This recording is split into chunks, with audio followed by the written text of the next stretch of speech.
As we begin this episode and all the episodes that will follow, I want to take a moment to acknowledge the land on which I live, work, play, and lead. I am deeply grateful to be on the unceded traditional territories of the Coast Salish peoples, including the Squamish, Tsleil-Waututh, and Musqueam nations. Leadership to me is an exchange of energy, a dynamic where humility and curiosity create the foundation for growth. Remarkable leaders show up ready to listen, learn, and evolve. In the same spirit, I start each episode with a land acknowledgement because it reminds us of the importance of honoring the past, the truths and wisdom of Indigenous peoples whose stewardship of this land teaches us invaluable lessons about connection, resilience, and responsibility. And by doing this, we set an intention and create the space to lead differently into the future with integrity, inclusivity, and a commitment to meaningful change. So, welcome back, everyone. Today, I am very honored to welcome our guest, Caroline Shola Arewa. But before we get started, let me properly introduce Caroline. Caroline is known as the Energy Doctor. She is a transformational mentor in liberation and leadership for conscious leaders. With over 3 decades' experience, she empowers individuals to reclaim their energy and align their lives with greater purpose, passion, and peace. Shola's journey of transformation began when she left a successful career as a London fashion designer to train as a yoga teacher in India in 1985. She later became a psychologist and somatic therapist. She's a pioneer in integral therapy and has created award-winning training programs and appeared on radio and TV. She's the best-selling author of Opening to Spirit and the creator of Energy for Life spiritual coach training, which has certified hundreds of coaches worldwide. Through international speaking engagements, retreats, 5 published books, and hundreds of articles, Shola continues to inspire and uplift. And as a mentor to heart-centered entrepreneurs, Shola helps her clients elevate their work, publish books, develop speaking skills, and create signature programs. Her mission is to guide individuals toward their highest potential, ensuring they make a profound impact on the world. Welcome to the podcast. Thank you. Thank you so much for inviting me. Looking forward to our conversation. Yeah, I'm really excited to get into a conversation with you today because I know that we're going to talk about the liberation and leadership and also what you call conscious leadership, which I understand really is the tool that can empower each of us and others. So I'm wondering before we get into all the good stuff, if you want to share a little bit more about who you are and what has ultimately led you to doing the work that you're doing now. Wow. Wow. Well, thank you very much for the introduction. And as I listen to it myself, I think, wow, it's been a long journey. It has been a long journey. So when I think about how I came to be right where I am, I think one of the key kind of turning points for me was leaving the fashion world and my own fashion business, which was a successful business, which meant that it was a little more difficult to let it go because people thought I was kind of cutting my lifeline. They didn't really understand. But for me personally, I just felt like there must be more to life. I kind of had been climbing this ladder, and although I didn't reach the top of the ladder, somehow I released myself from needing to. I had the sense that should I want to climb to the top, I could. And so for some reason, I didn't need to, and I let it go. And then I went on this journey for what turned out to be 2.5 years in mainly in Southeast Asia, a little bit in Africa. And during that time is actually when I became a yoga teacher. But during that time, just everything changed for me. My whole life kind of, I call it like a 360-degree turn. And when I returned after 2.5 years of being away, I became a psychologist and did my other kind of studies. But I think for me, from that experience, I just really wanted to support other people to have a similar kind of 360-degree transformation so that rather than living kind of someone else's life or living what we think we should, that we can be kind of, let's say, led from inside. And ultimately, my kind of desire for myself and also for others is to live on purpose with passion in peace. And so I think from that time, which is 40 years ago, my aim, my kind of desire, my passion, my mission has really been simply to transform lives, to really support people, to be energized, to be empowered, and to be elevated in their lives. Yeah. I think that's so powerful. And I'm so happy to hear you say that because I've said this so many times on this podcast. So people who listen all the time are probably like, enough, Michele. Like we've heard it a million times. But I also know as adult listeners, we often need to hear it multiple times before it sinks in. But one of the quotes that I love so much, and it's really sat with me. I'm a end of life doula and a registered nurse, and so I read Bronnie Ware's book, The Regrets of the Dying. And when she was a palliative nurse, she interviewed hundreds of people over the course of her career, but what their one biggest regret was. And by far, the running theme and the quote that she's most known for in that book is that people said that they lived the life that others wanted for them, and not the life they wanted for themselves. And when I hear you talk, I hear that all of us get kind of in this space where we can love the work we do. I loved being a nurse, and I'm sure you loved being in the fashion industry. Otherwise, you wouldn't have been successful doing it. But there's always this, sometimes this thing of like, something's just missing. It's that quiet whisper. And I found for myself, I push it aside to say, who do you think you are? Be happy with what you have. It's not for you. And it wasn't until I got married and I have a husband who is an entrepreneur and owned his own business and kind of forced my hand when I had the opportunity a few years ago to start my own business and really challenged me with the thinking of, why does this have to be a side gig for you? Mm, And that just, I almost was angry with him in that moment because I was like, well, now you've just sort of broken something open that I've always just had very contained in this place. And it really aligned for me when I went to Africa last year for a month. And the way that I learned just how the earth and everything in it speaks to one another. And I kind of had that experience a little bit with working with First Nations here in Canada. It just made me realize like there's so much more and so many things that I haven't explored and want to do and find connection to. And when I hear you talk, like I hear all of those pieces where you just like you went to India and did the thing that, was drawing your heart at the time. And I just think it's so important for people to hear that because it can be such a scary thing. It can also be reckless. I mean, nobody wants to put themselves in a position where you can't put food in your mouth or have, a warm place to land your head at the end of the day. And I think if we always prioritize those things, we always think that the thing that you did is never attainable. mm. And I'm just wondering if you ever had those feelings of like, what am I doing? I think it's funny because I kind of talk about, let's call it the wisdom of youth, where you don't ask so many questions. So, I was really quite young. And so at that time, you kind of think, I want to do this, let me do it. And so people were talking to me, as I said, particularly because I had the business and then I also had to, I had people working for me that I had to release, all of those things. And so it wasn't an easy decision, but I don't know, it was very, very clear to me. I didn't really have doubts at that time. And I also think just the way that I've lived my life, not so long ago, like maybe 5 years ago, maybe just 5 years ago, and I was looking at something and I was thinking about a kind of risk assessment. And I was looking at it and thinking, oh, well, I don't really like risk. Risk is, I like to be kind of on the safe side. And then said to myself, hang on a minute.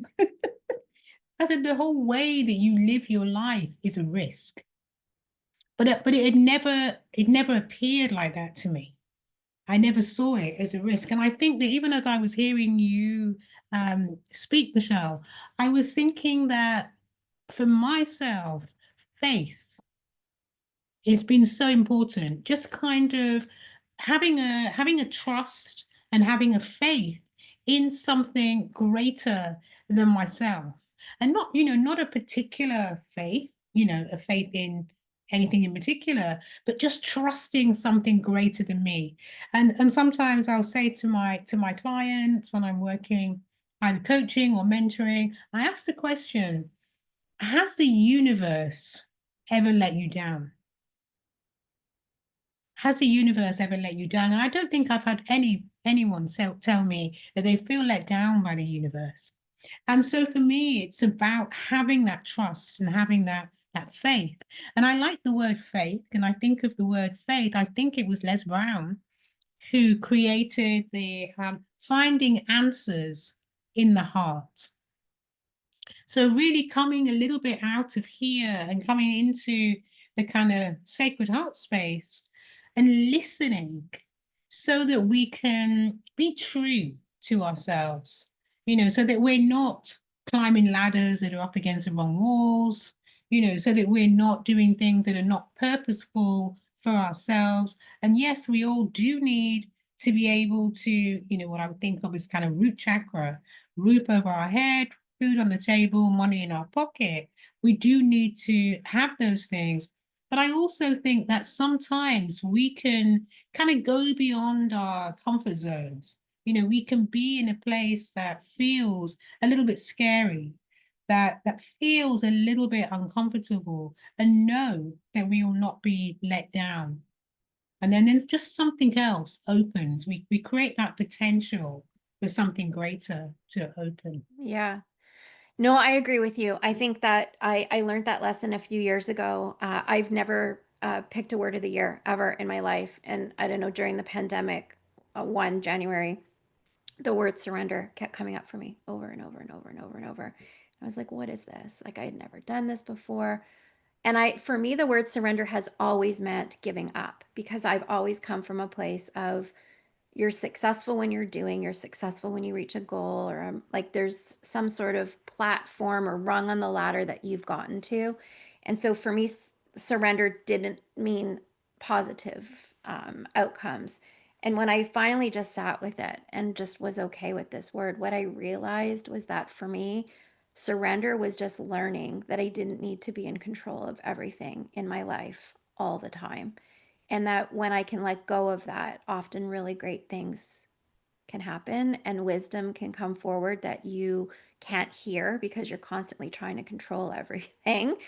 And for me, I think starting the business in any shape or form, whether you're making tons of money or not, was really just the fear. It was the fear of what will people think? Will people make fun of me? Same with starting the podcast. I think that for me, what I see a lot in the work that I do is that fear is the greatest barrier between where people are and where they want to be. It's all of those fear pieces.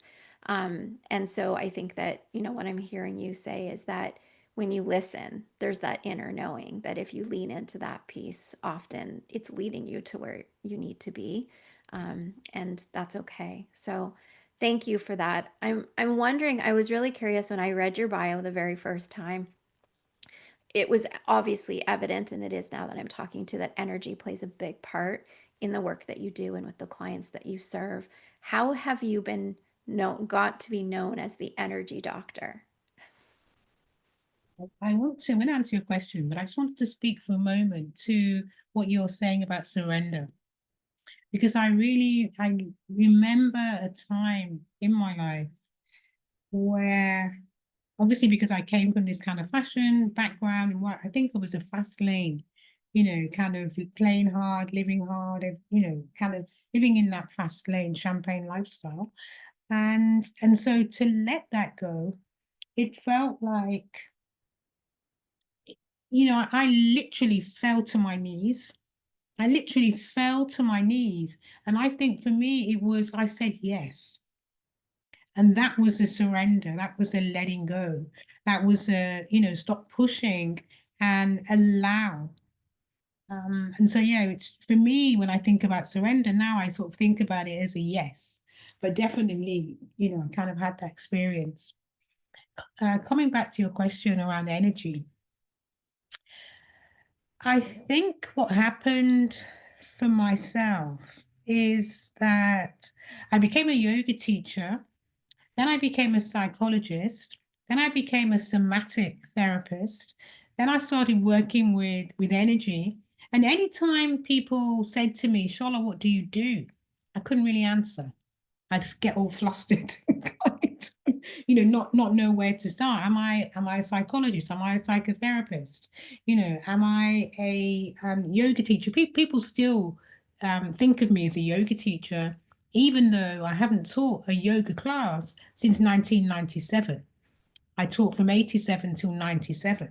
So um, and so what really happened for me was when I would kind of stumble over what it is that I do, because I felt that I come at things what we now call in a kind of integral approach. We didn't really have that terminology at that time. So I worked in a way that was kind of physiological. I worked in a way that was psychological. I worked in a way that was spiritual and also emotional and also energetic. And the way that I found to bring that together so that I didn't stumble so much over what I do and that I could also draw on whatever kind of area was really relevant for the person that I was working with was really to come to what I consider to be the core energy. So I often see my own journey as one from kind of working from the periphery, get a new frock, change your life, that kind of level, to kind of come in to the body, the somatic work, the physical, to the psychological, to the spiritual, and really coming into the very core, to the chakra system, to the energetic. It allowed me then to kind of specialize in energy, let's say, but be able to draw on any of the areas that I also consider to be really important in any of the work that I do. So even if I'm going into a corporate environment with a wellness program, I can still work from an energetic perspective without necessarily talking about energy. I'm not going to go in and start talking about chakras, but I am going to still use energy and chakras as an organizing principle for the work that I'm doing in that corporate environment. Yeah, that makes total sense to me because I have always said for me, leadership is an exchange of energy between two people, full stop. Mhm. However I show up is going to be matched at best. If I walk into a room and I start screaming and yelling and barking orders at people, nobody's going to come back and be like, that felt so good. Thank you so much for that. People are going to be like, what is your problem? Why are you reacting this way? And so for me, I think when we can understand that not only the energy that we bring, um, has an impact, and sometimes we don't always get it right. Our intention and the impact can be off, but also we're absorbing from other people, right? So it's this duality of being able to understand that sometimes our energy is only to be the quietest person in the room and just to create the space and the container for others. It's not necessarily to lead anything. And I can hear that that's, I believe, what you're kind of saying in terms of the work that you're doing is teaching people and having them recognize that without it having to be in their face right out of the gate. Yeah, I think what I'm saying in a way is understand your own kind of energetic signature. So know what your own energetic makeup is, because as you say, when you go into a space and you have a certain resonance, people will vibrate, resonate with that frequency that you're carrying. They also bring their own. And so if we have a understanding of our own energetic signature, and it's funny because I can see my energy has changed as I'm speaking about this. Once we have an understanding of our own energetic signature and that of others, we can allow people to be. I think we can.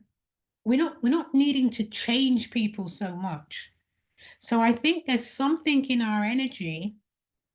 Obviously I use a chakra system, but I also use the elements, the five elements, and really understanding what our energetic kind of makeup and signature is. And when we understand that, and we understand that of our children, and we understand that of our colleagues, and we understand that of other people in our family, we can allow them to be in their element and we can be in ours. So there's an aspect of it that I think doesn't really change.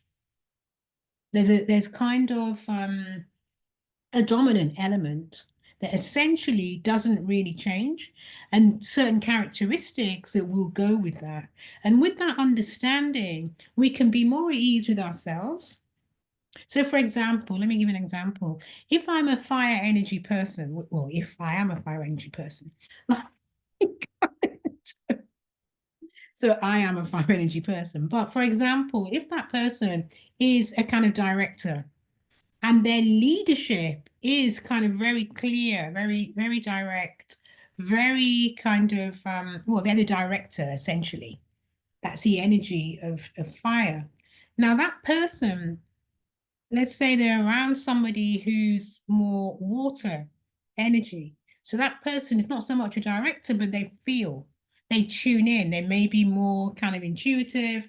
It's a different energy. But now, if you're in a space where you have to, let's say, fire person need to lead a water person, then that fire person, to get the best results, needs to find the water within themselves and be able to meet that other person where they are.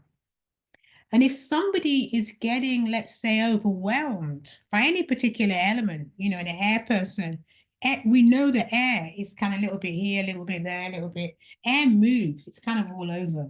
So a fire person is going to be more laser sharp. They're going to go from problem to solution pretty much directly. And they may leave people behind because people might not understand exactly how they got there. Somebody who is air element, they may show you every single step, and then they might switch and like be like, "Whoa, I think that maybe, possibly, what do you think if we, well, maybe we could," and we're now over here, and kind of like, "What are you saying? What are you actually saying?" Because the energy is kind of in different areas, which is air element. So anytime that we're getting kind of overwhelmed by a particular element in relation to another person, we need to meet that person in their own element. And then we will have much less kind of conflict, much less confusion, much less overwhelm. So it can be useful to understand that. And I'm thinking that I talked about the empowerment profile, but I actually have a tool for understanding your energetic signature in relation to the chakra system. So basically you find out where, where you're using energy with ease and which areas maybe you have less energy, less ability to kind of focus maybe in that particular area. And with that understanding, there may be some tweaks that can be made, or also just understanding what your own makeup is so you can accept it. There's only two choices: we change or we accept. If we cannot change, we really do need to be accepting. And we don't really need to be accepting things that can be changed. We want to be able to change, to change those things.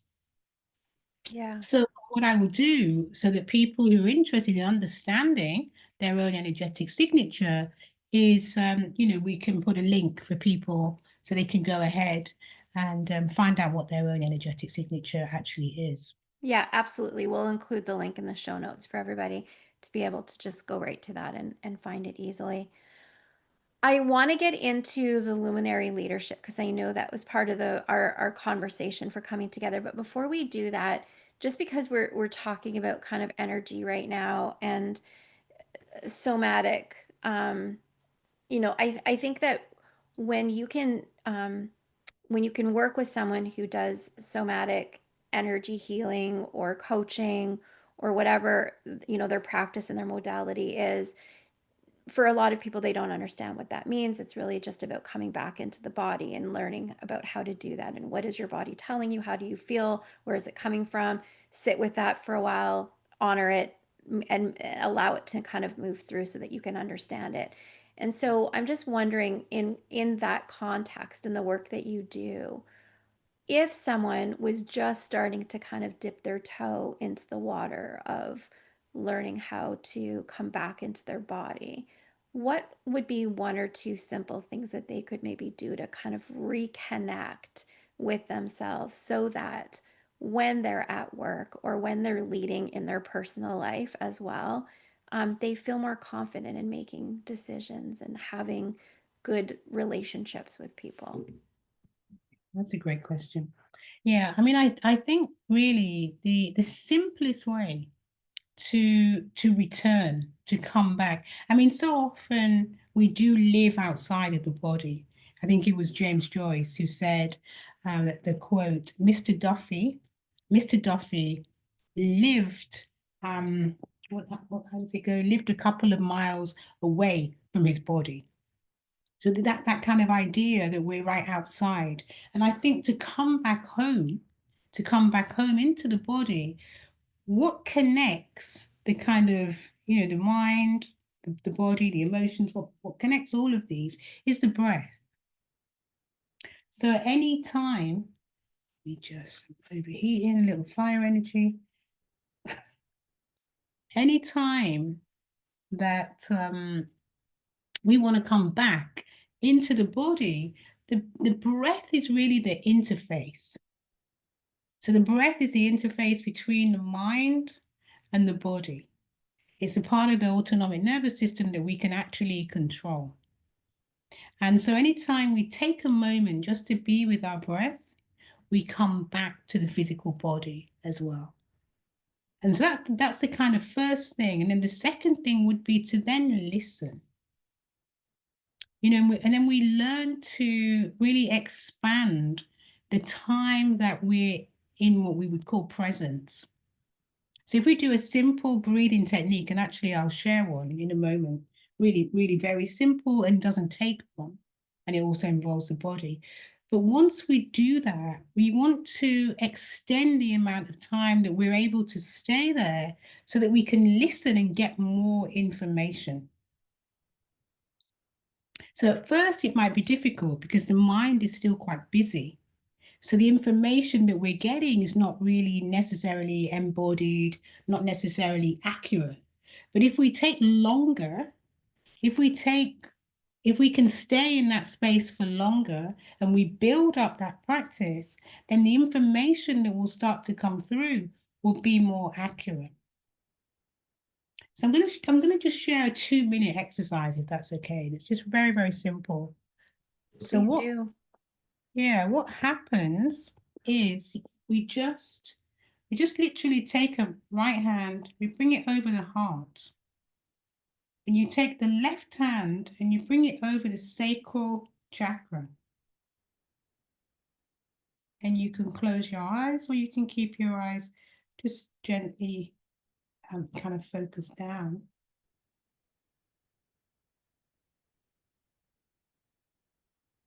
And there may already be change that you notice.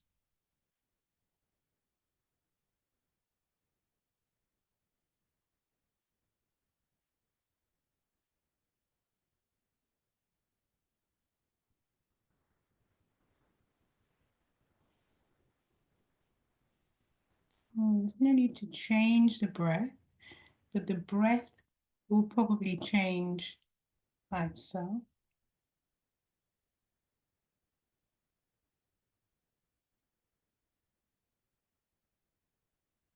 And this is acting as a very gentle tranquilizer on the system. You're working over the heart center, but also over the cardiac plexus.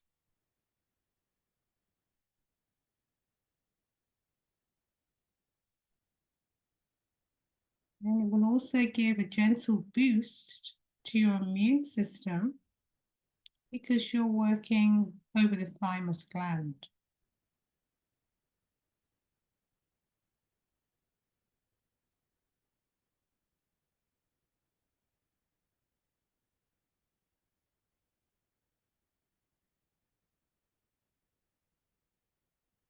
Well, most of all, you're coming into a mindful, loving relationship with yourself.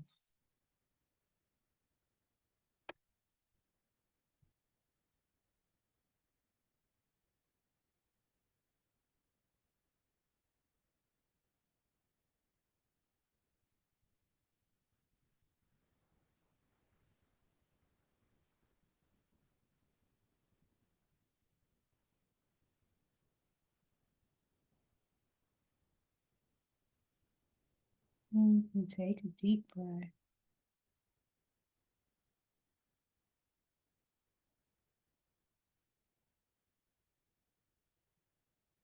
And gently release your hands.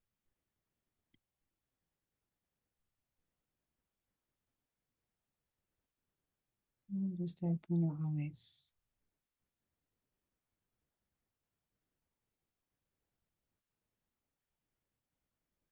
So that would have been around 2 minutes. I call it a 2 minute vacation. It does, and I'm so grateful that you did that because part of the work that I do, because I'm a nurse, I want to take the work out of it for everyone else, and I go do the research and I bring it back. So everything I want to present is research based because I have said this before that probably 3 years ago, if you would have told me that I'd be meditating on a regular basis and doing breath work, I would have given you a really inappropriate eye roll. There's no way. It just wasn't in my wheelhouse. It wasn't. I had tried it before, couldn't shut my brain off, thought it had to be quiet. I've since realized that doesn't have to be the case. All of the things. And to your point, what I've also learned is that there is an entire body of research out there that shows that our autonomic system, it does what it does. We don't have to think about it. We already know how to breathe. Fancy breathing is great and it serves a purpose, but if you're just learning how to do this, you don't need to do box breathing. You don't need to remember. You can do exactly what you do. Put your hands over your heart and over your diaphragm and be able to just feel taking those big diaphragmatic breaths as opposed to just breathing from our upper lobes of our lungs, which most of us only breathe from here. We don't get those big breaths in. And I think just those 2 minutes, the research shows that it does quiet our central nervous system. Our blood pressure lowers, our respirations lower, our heart rate lowers, like all of those things that are good for our well being and centering us and being able to get out of that fight or flight response, which sometimes I think people don't even know they're in half the time. It just does. And so I appreciate that. When I asked the question, I was so happy to hear you say that breath work is one of the most simple things that people can do. It's free, it's available to you, and you don't have to close your eyes. So, the majority of time, people don't even need to know you're doing it. That's So thank you for that. That was right. really, Sorry. no, go ahead. I think that's why I really love this because you kind of don't need to do anything. Your body just knows. Just that placement of the hands and your body's just like, okay, thanks. Yeah. Just start doing, they start Yeah. regulating, it just starts doing what it needs. It's actually a very lovely exercise. I call it energy for life Yeah. balance. I love that. So tell us a little bit about your luminary leadership and what's different about this and how it can be used in traditional maybe leadership approaches and maybe some non-traditional leadership approaches. Yeah, I think of kind of conscious leadership, and I do think it differs slightly. One of the things that I think about with people that I work with is leadership kind of starts from within. Mm. I watched something many years ago, one of these kind of travel programs, and somebody was traveling somewhere in Africa, and they spoke to a chief, and they asked him, well, do you tell your people to do X, Y, Z? And I remember him kind of looking at the guy like, and he answered, no, no, no, no. He said, if I told people what to do, I wouldn't be chief.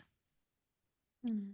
And I love that. And what it kind of said for me was leading from behind. And so that is something that's always been really important to me. And when I say leading from behind, for me, that is about empowering others to kind of really move forward. And I think if we're going to empower others to move forward, then we need to be very kind of stable and also empowered and elevated in ourselves.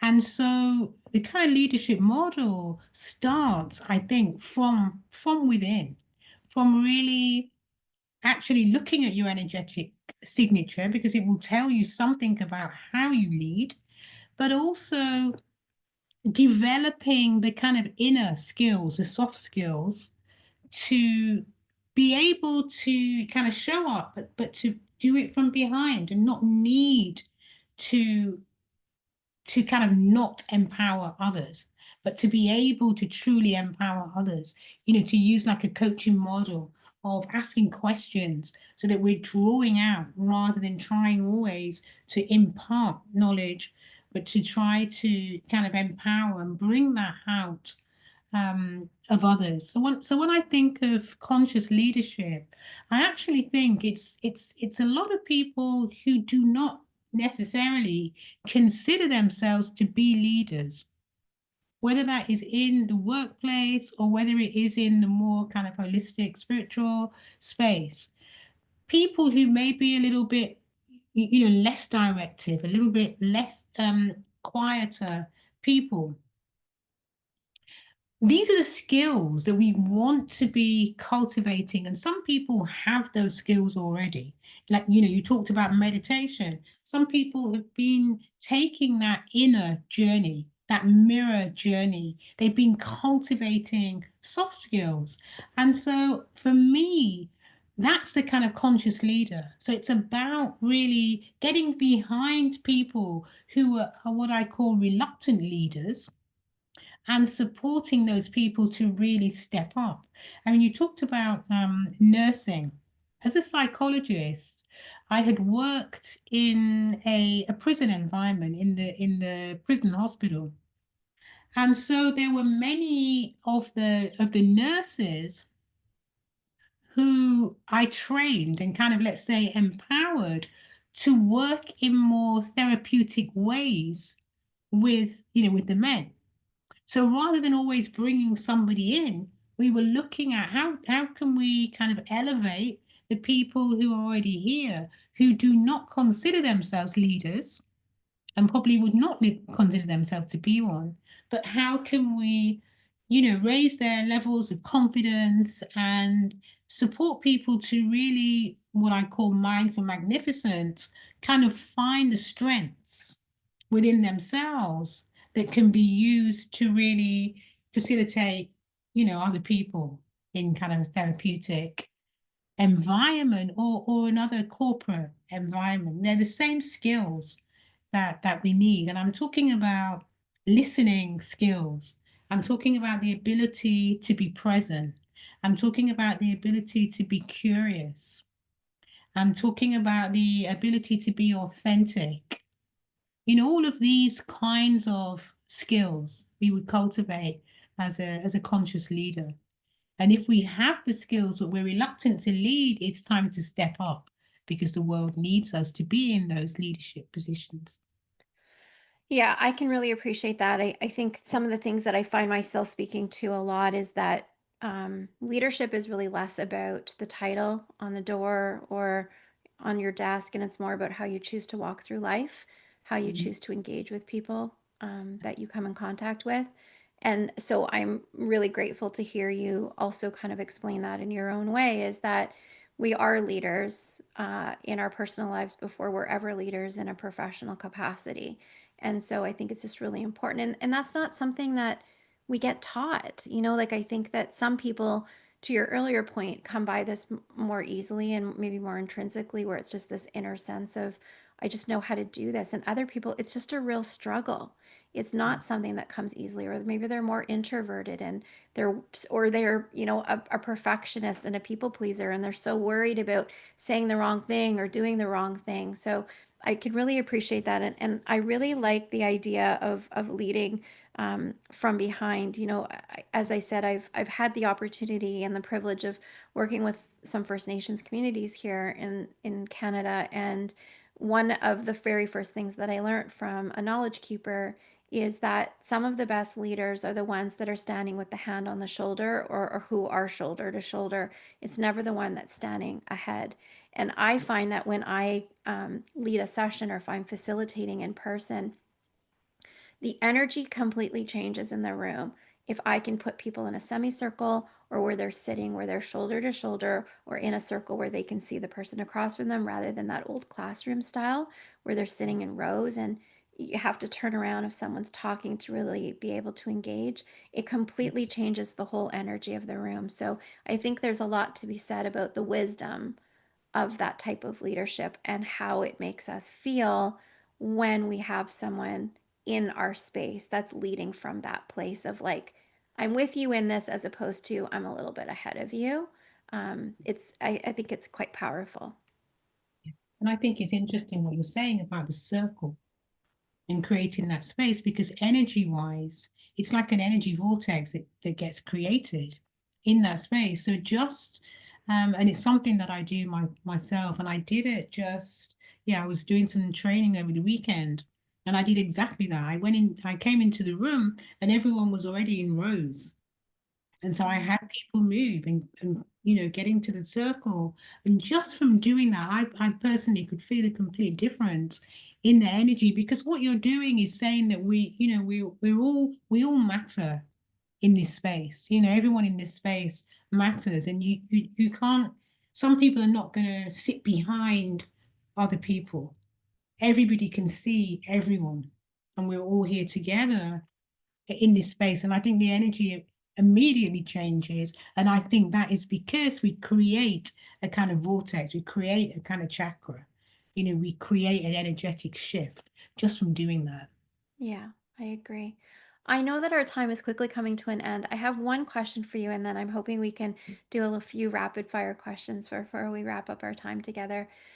So much of what we've talked about today is embedded in the sense of spirituality and how you can kind of lead from that place and from the energy work.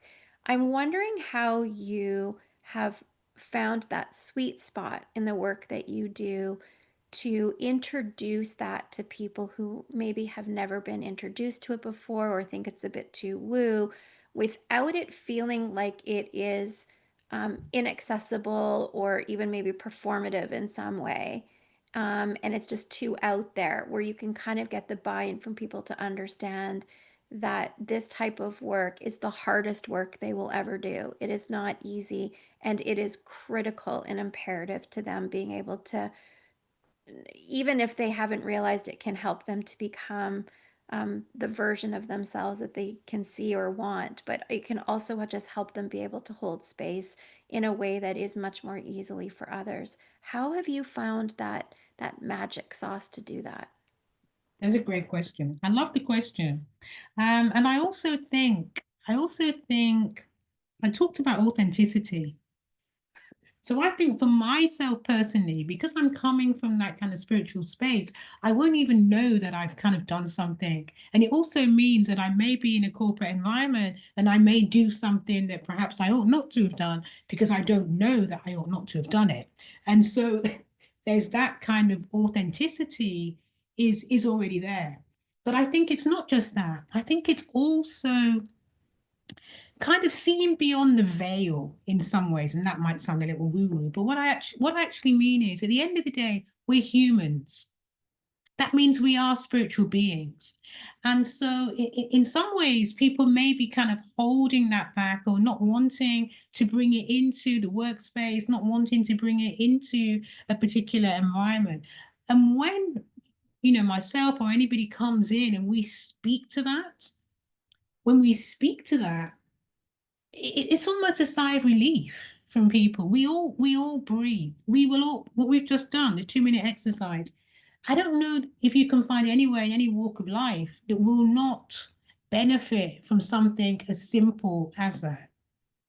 I talked about it in very physiological terms, which is we can do that. I could have said, it's your heart center, you're opening your heart. I could have said things like, I could have used that kind of language, but I like to use language that I think of as grounded. I think about having the language on the earth. And when we understand, you talked about research, when we know the research, when we know what's going on in the physical body, let's use that, talk about those things, because you will lose less people. Less people are going to be like, she talking about? Kind of, I'm not really interested. That's not for me. When you speak in kind of physiological language, if you know the research, talk about the research, all of those things, you will lose less people. So I think, in answer to your question, it's kind of twofold. One is not to be afraid because the people that we're working with are humans at the end of the day. They put their attire on, go into a particular environment, and then they take off that attire. And in the UK, they then go into the pub because they're stressed out. So all I'm bringing is an alternative to that. And so I know the power, let's say, of the tools and practices, et cetera, that I'm bringing into space. And I know that most humans will benefit from that. So there's a kind of confidence in the tools and in the work itself. And so I don't have to try too hard. I can come back to the trust. I can come back to the faith. And, will I make mistakes? I'm sure I have, in some environments, as I said, because I don't really know. I don't come from a corporate background myself. So there'll be some things that maybe I overlook, but will I be received by humans? It's highly likely. I think that's what happens most of the time. People will just see that they're exhausted. They will see that something needs to actually change. They will see that the way they're working, the way they're leading others is not always working. They will see that they're creating conflict when they don't need to create conflict. And so when you can bring something that will support people to make a change, even a transformation, as I talked about at the beginning, a kind of 360-degree turn, when you can bring something that supports that, most people will be open to it. Yeah, I would agree. I've seen that too. I think that, I've been able to lean into my nursing background at times, and that Right. has given me some leverage and clout, if you will. So I Yeah, can appreciate that. And I think that's a great way to, I feel like we've kind of come full circle in that, in your response. So thank you so much. I could keep chatting with you, but I know, like I said, our time is quickly coming to an end. I'm wondering if you would be up to um, do a couple of rapid fire questions with me. definitely. I'll Okay. try. So the first question I have for you is what lights you up in life and makes you feel sustainable? Ooh, I like to rest. And I think Mm, it's something that I've learned over the time, but I like to take my mornings to just rest. In actual fact, I now use the term meditation, meditation. So I love that that. yeah, that for me is really important. And I use it very creatively, but just taking time to really just be Yeah, that life that's skill. good. I know that you're very accomplished. You've written 5 books and you've helped hundreds of people through your practice. How do you stay inspired across all of those years of service? Wow. Wow. I think, some things I kind of take for granted. I love saying I've been doing this for 40 years, but it doesn't feel like 40 years at all to me. I'm kind of as surprised as anyone else that it's been that long. But I think what kind of keeps that flame and what kind of keeps that spark alive for me, several things. One, I love people. Mhm. I just love people. And so, I love understanding people. I love supporting people. I love, even seeing the kind of like, well, why did they do that? Kind of all those aspects. And I Yeah. get the privilege, obviously, to really work with people and, to work kind of up close and personal where other people may not. And so I just think, that's the kind of passion. But also, I say no as well. I've kind of made a choice to live my life what I call on purpose, with passion, in peace. And so for me, if things don't align with that, they don't feel purposeful for me, and they could be someone else's purpose, allow that other person to do it. If it doesn't kind of light me up, like, like for yourself, because of the subject, because we're talking about around leadership, that it lights me up. And so I want to do that. I wanted to come, I wanted to show up for your podcast because it just sounds really amazing to me. Um, and so for me, it's what am I passionate about? And also, what will bring me peace? So, for example, if I came here today and I felt like I was going to get asked a whole lot of questions that I couldn't answer, and I was going to get put on the spot, and then it wouldn't feel peaceful for me. I wouldn't do it, and so that's been key. And I think I want to live on purpose with passion in peace. And I do that by supporting other people to do the same. I support people to live on purpose with passion in peace. And yeah, it's been good so far. I've been pretty kind of fired up by it. Let's see how it continues. I like that because I heard once that someone said if you want to know who someone is really like, look at the five people that are closest to them, and that'll tell you, right? So, I mean, I think that you're leading from that place, but you're also helping others in your circle and more extended to be able to live that same way too. So, thank you for that. What did you learn in 2024 that you brought into 2025? Ooh. I'm kind of going around in lots of circles. And so one of the things that I'm really looking at, I'm kind of unearthing, I'm in this process of, in terms of both liberation and leadership, I'm kind of really looking at some of the mythology and some of the Egyptian goddesses and some of the amazing kind of stories that are with them, the amazing things that they did. Some of them, being kind of hidden behind maybe some of the more masculine deities. And so for me, and this may be a really strange answer, but for me, what I kind of took from 2024 was just kind of unearthing some of these amazing um, deities, the goddesses, and really looking at how is that relevant for us today. Mm, What is it? What are some of the skills, whether it's some of the parenting skills as a goddess or set, who's actually a mother, but she's all kind of other things, or is it one of the Netta, one of the goddesses who's actually a scientist and a mathematician? What is it about them and the sort of some of the issues that they faced that we can learn from and use in both our personal and professional lives in 2025. So that's that's what I'm kind of translating and bringing over, and I'll very and go powerful. into 2026 as well. Yeah, thank you for that. I have two more questions for you. Thank you. Do you have a legacy that you're most proud of, or what are you still dreaming into existence? I guess, and I don't exactly think of it like this, but I guess it's what it is my first book. My first book came out in 1998. And I think as I'm saying now that I'm talking about the goddess and all excited, like it's something new, but I can still use that book as a reference book. So it's something that has been kind of present with me for almost 30 years. And I can still go to that book and do it. And it's a best-selling book, and it's become a kind of classic book. And it's interesting for me to see new generations picking up the book. It's called Opening to Spirit. It's actually available on my website.